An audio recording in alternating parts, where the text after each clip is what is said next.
Collar ಇದ್ದಾರೆ. ಸರಳ ಅವರೇ ನಮಸ್ತೆ. ನಮಸ್ತೆ ಮೇಡಮ್. ಹೇಳಿ ತಮ್ಮ ಅಭಿಪ್ರಾಯ ತಿಳಿಸಿ. ರಮ್ಯಾ ಹೇಳ್ತಾ ಇರೋದು ಬಾರಿ ತಪ್ಪಾಗಿದೆ. ಅವ್ರ ತಂದೆನೂ ಒಬ್ಬ ಗಂಡಸೆ, ಹೌದಾ ಅಲ್ವಾ? ಅವ್ರ ಜೊತೆ ಇರೋರೆಲ್ಲ ಗಂಡಸ್ರೆ.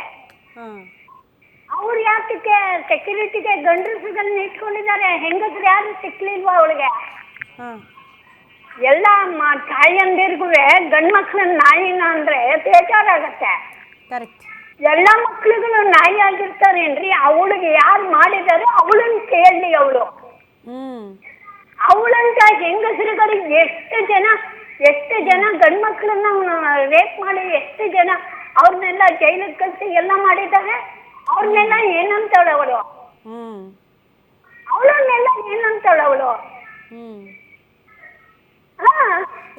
ಈಗ ಸರಳ ಅವ್ರೆ ಅವ್ರೆ ಹಂಗ್ ಮಾತಾಡಿದಾರಂತ ನಾವು ಏಕವಚನದಲ್ಲಿ ದಾಳಿ ಮಾಡೋದು ಬೇಡ. ಅವ್ರು ಯಾವ ಉದ್ದೇಶದಲ್ಲಿ ಹೇಳಿದಾರೆ ಒಂದು ಕ್ಲಾರಿಟಿ ತಗೊಳ್ಳೋಣ. ಬಟ್ ಸರಿ ತಪ್ಪು ಅನ್ನೋದ್ರ ಬಗ್ಗೆ ಚರ್ಚೆ ಮಾಡೋಣ. ಏಕವಚನದಲ್ಲಿ ಅವರೊಬ್ರು ಸೆಲೆಬ್ರಿಟಿ, ಉನ್ನತ ಸ್ಥಾನದಲ್ಲಿ ಇರೋರು, ಯಾರ ಬಗ್ಗೆ ಕೂಡ ಅವಹೇಳನ ಮಾಡೋದು ಬೇಡ ಅಂತ ಮಾತಾಡ್ಬೇಕು.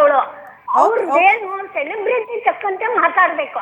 ಎಸ್, ನಮ್ಮ ಪ್ರಶ್ನೆ ಕೂಡ ಅದೇ. ಒಬ್ಬ ತೂಕವಾಗಿ ಮಾತಾಡ್ಬೇಕು, ಏನ್ ಹೇಳ್ತಾರೆ ಸಮಾಜಕ್ಕೆ ಅದು ಸ್ವಲ್ಪ ತೂಕವಾಗಿರ್ಬೇಕು ಅಂತ. ಎಸ್, ಓಕೆ ಸರಳ ಅವ್ರೆ. ಓಕೆ ಸರಳ ಅವ್ರೆ, ನಿಮ್ಮ ಅಭಿಪ್ರಾಯ ಹಂಚ್ಕೊಂಡಿದ್ದಕ್ಕಾಗಿ thank you so much. Thank you Sarala ಅವ್ರೆ. ನೆಕ್ಸ್ಟ್ ಕಾಲರ್ ಇದ್ದಾರೆ. ಸಂತೋಷ್ ಅವರೇ ನಮಸ್ತೆ. ಸಂತೋಷ್ ಅವರೇ ನಮಸ್ತೆ. ನನ್ನ ಧ್ವನಿ ಕೇಳಿಸ್ತಿದೆಯಾ? ಸಂತೋಷ್, ನನ್ನ ಧ್ವನಿ ಕೇಳಿಸ್ತಿದೆಯಾ ತಮಗೆ? ಓಕೆ, ಸಂಪರ್ಕ ಸಾಧ್ಯ ಆಗ್ತಾ ಇಲ್ಲ. ರಾಜು ಸರ್, ಸಮಾನತೆ ಸಮಾನತೆ ಸಮಾನತೆ ಅಂತ ಮಾತನಾಡೋ ಹೆಣ್ಣು ಮಕ್ಕಳ ಮಧ್ಯೆ ಇಂಥ ಸ್ಟೇಟ್ಮೆಂಟ್ಗಳು ಬಂದಾಗ ಮತ್ತಷ್ಟು ಸಮಾಜ ದಿಕ್ಕು ತಪ್ಪೋ ಕೆಲಸಗಳಾಗ್ಬಿಡುತ್ತಾ ಅಂತ. ಇವತ್ತು ಏನೊಂದು ಟ್ವೀಟ್ ಆದ್ಮೇಲೆ ಸಮಾಜದ ದೃಷ್ಟಿನೂ ಬದಲಾಗಿದೆ. ಮತ್ತೆ ಇವತ್ತೇನು ಒಂದು ಪುರುಷ ಪ್ರಧಾನ ಸಮಾಜ ಇರ್ಬೋದು ಹೇಳಿದ್ರು ಮೇಡಮ್ ಅವ್ರೀಗ ಹಳೇದು ಅದೆಲ್ಲ ಹೋಗಿ ಒಂದು ಗಂಡು ಹೆಣ್ಣಿಗೆ ತಾಳಿ ಕಟ್ಟುವಾಗ ಹಿಂದಿನ ಸಂಪ್ರದಾಯ ಹೇಳ್ತಿತ್ತು ತಲೆ ಬಗ್ಗಿಸ್ಕೊಂಡು ತಾಳಿ ಕಟ್ಟು ಅಂತ. ಅದರ ಉದ್ದೇಶ ಏನಾಗಿರುತ್ತೆ, ಏನೇ ಜೀವನದಲ್ಲಿ ಕಷ್ಟ ಸುಖ ನೋವುಗಳು ಬಂದರೂ ಕೂಡ ಒಂದು ಗಂಡಿನ ಮುಂದೆ ತಲೆ ಬಾಗದಾಗ ಇಬ್ಬರಲ್ಲೂ ಒಂದು ಸಾಮರಸ್ಯ ಮೂಡುತ್ತೆ. ಆ ಉದ್ದೇಶಕ್ಕಾಗಿ ಮಾಡಿರೋದು. ಹಂಗ ಅನ್ಬಿಟ್ಟು ನೀನು ಗಂಡಸಿನ ಮುಂದೆ ನೀನು ತಲೆ ಬಾಗುವ ಅನ್ನೋ ಕಾರಣ ಅಲ್ಲ. ಡಿವೋರ್ಸ್ ಇರ್ಲಿಲ್ಲ, ಸಂಸಾರಗಳು ಹಾಳಾಗ್ತಿರ್ಲಿಲ್ಲ. ಏನಾದ್ರೆ ಗಂಡಸ್ಗಿಂತ ಜಾಸ್ತಿ ಹೆಣ್ಮಕ್ಳೆ ತಲೆ ಎತ್ತಿ ನಡೀತಾ ಇದೆ. ಯಾರು ನೋಡಿ ಎಲ್ಲಾ ಕಡೆ ಡಿವೋರ್ಸ್ ಗಳೇ ಜಾಸ್ತಿ. ಯಾವ ಕೋರ್ಟ್ ಹತ್ರ ಹೋದ್ರೆ ಹೆಣ್ಮಕ್ಳುಗಳೇ ಜಾಸ್ತಿ. ಸಂಪ್ರದಾಯ ಪ್ರಕಾರ ಆ ತರ ತಲೆ ಬಾಗು ಅಂದ್ರೆ ನೀನು ಆ ಗಂಡಸ್ ಮುಂದೆ ತಲೆ ಬಾಗ್ಬೇಡ ಅಂತಲ್ಲ. ಈ ತರ ಆ ಒಂದು ಸಂಪ್ರದಾಯ ಬೆಳೆದು ಬಂದಿರೋದು ನಮ್ಮಲ್ಲಿ. ಇಂಥ ಒಂದು ಸಂಸ್ಕೃತಿ ನಾವು ಬದುಕೋವಾಗ ನೀವು ಒಂದು ಪುರುಷರನ್ನ ಒಂದು ನಾಯಿಗೆ ಒಂದು ಗೌರವ ಸ್ಥಾನ ನೀಡೋಣ, ಇಲ್ಲ ಅಂತ ಹೇಳಿದ್ರೆ ನಾನು ಕೂಡ ಪ್ರಾಣಿ ಪ್ರಿಯನೇ.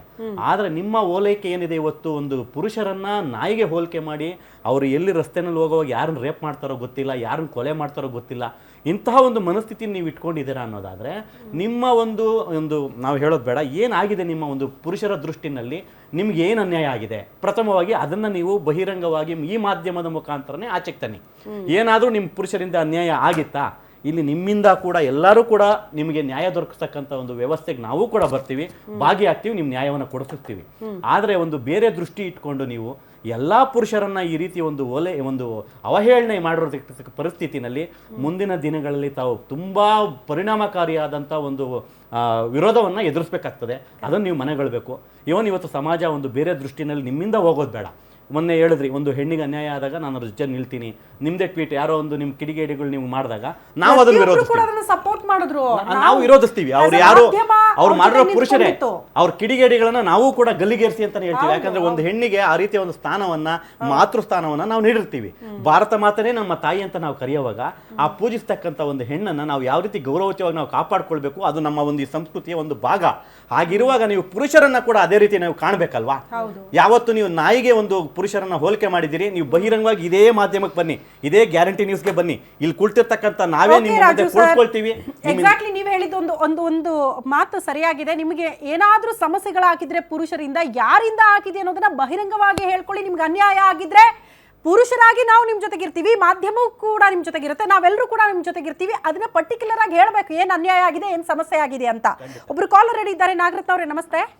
ನಮಸ್ತೆ ಮೇಡಮ್. ಅಲ್ಲಿ ಇರುವಂತ ಎಲ್ಲ ಗಣ್ಯ ವ್ಯಕ್ತಿಗಳಿಗೂ ಮತ್ತೆ ಎಲ್ರಿಗೂ ನಾನು ನಮಸ್ಕಾರ ಹೇಳ್ತಾ ಇದ್ದೀನಿ. ರಮ್ಯಾ ಅವ್ರು ಹೇಳಿರೋದನ್ನ ನಾನು ತುಂಬಾ ಖಂಡಿಸ್ತೀನಿ ಮೇಡಮ್. ಯಾಕೆಂದ್ರೆ ನನ್ಗೆ ಇಬ್ರು ಗಂಡ್ಮಕ್ಳಿದ್ದಾರೆ. ಒಂದು ಹೆಣ್ಣಿಗೆ ಗಂಡನಿಂದನೂ ಮತ್ತೆ ಗಂಡ್ ಮಕ್ಳಿಂದನೂ ಎಷ್ಟು ಲೈಫ್ ನಡೀತಾ ಇದೆ ಇವಾಗ ನಾನು ನೋಡ್ತಾ ಇದ್ದೀನಿ. ಈಗ ಅವ್ರಿಗೆ ವೈಯಕ್ತಿಕವಾಗಿ ಏನಾದ್ರೂ ಪ್ರಾಬ್ಲಮ್ ಆಗಿದ್ರೆ ಅದನ್ನೇನಾದ್ರೂ ಅದು ವೈಯಕ್ತಿಕ ಅವ್ರು ಬಹಿರಂಗ ಮಾಡ್ಕೊಳ್ಳಿ, ಏನನ್ನ ಸಾಲ್ವ್ ಮಾಡ್ಕೊಳ್ಳಿ, ಅದ್ರ ಎಫೆಕ್ಟ್ ಇರುತ್ತೆ ಮೇಡಮ್ ಅವ್ರಿಗೆ, ಅವ್ರ ಜೀವನದಲ್ಲಿ. ಈಗ ಸೃಷ್ಟಿ ನಡೀತಿರೋದು ಹೆಣ್ಣು ಗಂಡಿನ ಮೇಲೆ ಅಂದ್ಮೇಲೆ ಅವರು ಒಬ್ಬರನ್ನೇ ದೋಷಿಸೋದು, ಒಬ್ಬರನ್ನೇ ಖಂಡಿಸೋದು ತುಂಬಾ ತಪ್ಪಾಗುತ್ತೆ ಮೇಡಮ್. ಅವ್ರು ಹೇಳಿರೋದನ್ನ ನಾನು ಒಪ್ಕೊಳ್ಳೋದಿಲ್ಲ, ಖಂಡಿತ ಒಪ್ಕೊಳ್ಳೋದಿಲ್ಲ ಮೇಡಮ್. ಹೆಣ್ಣು ಗಂಡು ಇಬ್ರು ಭಾಗಿಯಾಗಿರ್ತಾರೆ, ಏನೇ ಆಗ್ಲಿ. ಮದ್ವೆ ಅಂತ ಬಂದ್ಮೇಲೆ ಹೆಣ್ಣು ಗಂಡಿಗೆ ಮಾಡೋದು, ಹೆಣ್ಣಿಗೆ ಮಾಡಲ್ಲ, ಗಂಡು ಗಂಡಿಗೆ ಮಾಡಲ್ಲ. ಸೈನ್ಸ್ ಎಷ್ಟು ಡೆವಲಪ್ ಆಗಿದೆ, ನಾವು ಇವಾಗ ಇದನ್ನ ಮಾಡ್ಕೋಬೇಕಷ್ಟೇ. ಸೈನ್ಸ್ ನ ಅಷ್ಟೇ ಆಗ್ಲಿ. ಇವರು ಏನೋ ತಂದು ಪರ್ಸನಲ್ ಆಗಿರತ್ತಂದು ಹಿಂಗೆಲ್ಲ ಇನ್ಸ್ಟಾಗ್ರಾಮ್ ಇದೆ, ನಾವ್ ಏನ್ ಬೇಕಾದ್ರೆ ಪೋಸ್ಟ್ ಮಾಡ್ಬೋದು ಅಂತಂದು ಹೇಳಿ ಏನೇನೋ ಇದು ಮಾಡ್ಕೊಂಡು ಹೋಗ್ತಿದ್ದಾರೆ. ಮುಂದೆ ಏನಾದ್ರೂ ಒಂದು ಅವರೇ ಆಗ್ಲಿ ಇನ್ನು ಯಾರೇ ಆಗ್ಲಿ ಮೇಡಮ್, ಒಂದು ಹೆಣ್ಣಾಗ್ಲಿ ಈ ತರ ಹಿಂಗ್ ಮಾಡ್ಕೊಂಡು ಏನಾದ್ರೂ ಅನ್ಯಾಯ ಆದ್ರೆ ಯಾರ ಮುಖಾಂತರ ಹೋಗಿ ಇದ್ ಮಾಡ್ಕೊಂತಾರೆ, ಯಾರು ಸಾಲ್ವ್ ಮಾಡ್ತಾರೆ? ಕರೆಕ್ಟ್ ನಾಗರತ್ನ ಅವರೇ, ಅನ್ಯಾಯ ಆದಾಗ ಪುರುಷರ ನಮ್ ಜೊತೆಗಿರೋದು, ನಮ್ಮ ಮನೆಯವರೇ ನಮ್ ಜೊತೆಗಿರೋದು ಅನ್ನೋದನ್ನ ತಾವು ಹೇಳ್ತಾ ಇದ್ರಿ. ಧನ್ಯವಾದಗಳು ನಾಗರತ್ನ.